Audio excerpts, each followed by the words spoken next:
चलिए आज माधवराव सप्रे की मशहूर कहानी एक टोकरी भर मिट्टी को समझते हैं। ये कहानी लालच पर है। जरा सोचिए, मिट्टी की एक मामूली सी टोकरी का वजन आखिर कितना हो सकता है? बहुत कम है ना। कहानी में एक लालची जमींदार अपनी पावर और पैसों के जोर पर एक बेसहारा विधवा का घर छीन लेता है। यहाँ देखें, एक तरफ जमींदार का घमंड और पैसा है और दूसरी तरफ बेघर हुई विधवा की शांत गरिमा। सब कुछ लुट जाने के बाद वो विधवा लड़ने नहीं बल्कि एक आखिरी बहुत ही भावुक विनती लेकर लौटती है।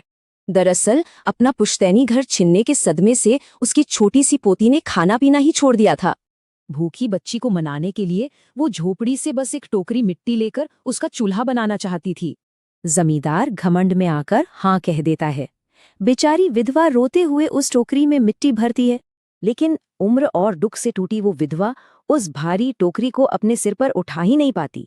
थक हार कर वो उसी चिड़चिड़े जमींदार से टोकरी सिर पर रखवाने के लिए थोड़ी सी मदद मांगती है। अपनी ताकत के गुरूर में जमींदार आगे आता है और टोकरी उठाने के लिए अपना पूरा जोर लगा देता है।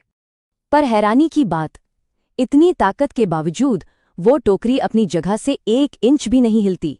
जमींदार को पस्त देखकर वो विधवा बिना किसी गुस्से के बहुत ही शांति से उससे कहती है, महाराज नाराज मत होइए, आपसे तो एक टोकरी भर मिट्टी भी नहीं उठाई जा रही है।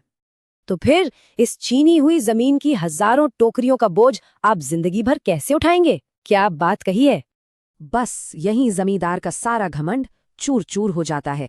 उसे अपने लालच के भारी बोझ का एहसास होता है।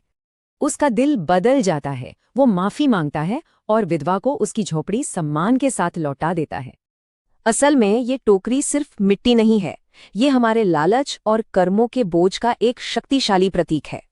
इस कहानी से हम शांत, सहनशीलता, अपनी जिम्मेदारी समझना और दूसरों का दर्द महसूस करना सीख सकते हैं। अब आप ही सोचिए, ये कहानी पुराने जमाने के अमीर गरीब के पावर इम्बैलेंस पर कितनी गहरी चोट करती है, राइट?